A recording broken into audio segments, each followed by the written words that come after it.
வணக்கம். இன்றைய முக்கிய செய்திகள். சந்திரசேகர் ராவை தூக்கிவிட்டாலும் தப்பில்லை. சட்டசபையில் வார்த்தையை விட்ட தெலுங்கானா முதல்வர் ரேவந்த் ரெட்டி. வெடித்தது அரசியல் சர்ச்சை. ஒருங்கிணைந்த ஆந்திர மாநிலத்தை விட கடந்த PRS ஆட்சியில் தான் தெலுங்கானா மாநில நீர்ப்பாசன திட்டங்களுக்கு மிகப்பெரிய அநீதி இழைக்கப்பட்டுள்ளது.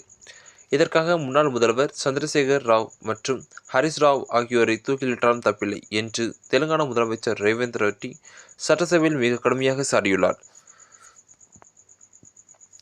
இது தெலுங்கானா சட்டசபையில் ஆற்று நீர் பங்கீடு மற்றும் நீர்ப்பாசன திட்டங்கள் குறித்து வெள்ளை அறிக்கை அமைச்சர் உத்தம் குமார் ரெட்டி தாக்கல் செய்துள்ளார்.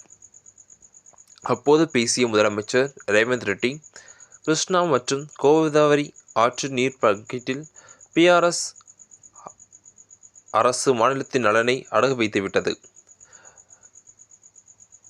கலோஜி ராயண்ணா ராவ் கூறியது போல, நம்மை சுரண்டும் பல பகுதிகள் மக்களுக்கு உயிருடன் புதைக்க வேண்டும் என்ற வரிகள் இவர்களுக்கு தான் பொருந்தும். தெலுங்கானா பிரிவினைக்கு எதிராக செயல்பட்ட முன்னாள் முதல்வர் கிரண் குமார் ரெட்டியின் நிலைப்பாட்டை இவர்களும் எடுத்தால் மாநிலத்திற்கு ஈடுகட்ட முடியாத இழப்பு ஏற்பட்டுள்ளது என ஆவேசமாக தெரிவித்தார்.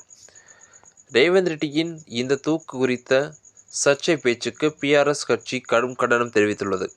இதற்கு பதிலடி கொடுக்கும் வகையில் முன்னாள் அமைச்சர் ஹரிஸ் ராவ், ரேவந்த் ரெட்டி பொய்களின் தூதராக மாறிவிட்டார். தனது தோல்விகளை மறைக்க இதுபோன்ற வன்முறைகளை தூண்டும் வகையில் பேசி வருகிறார்.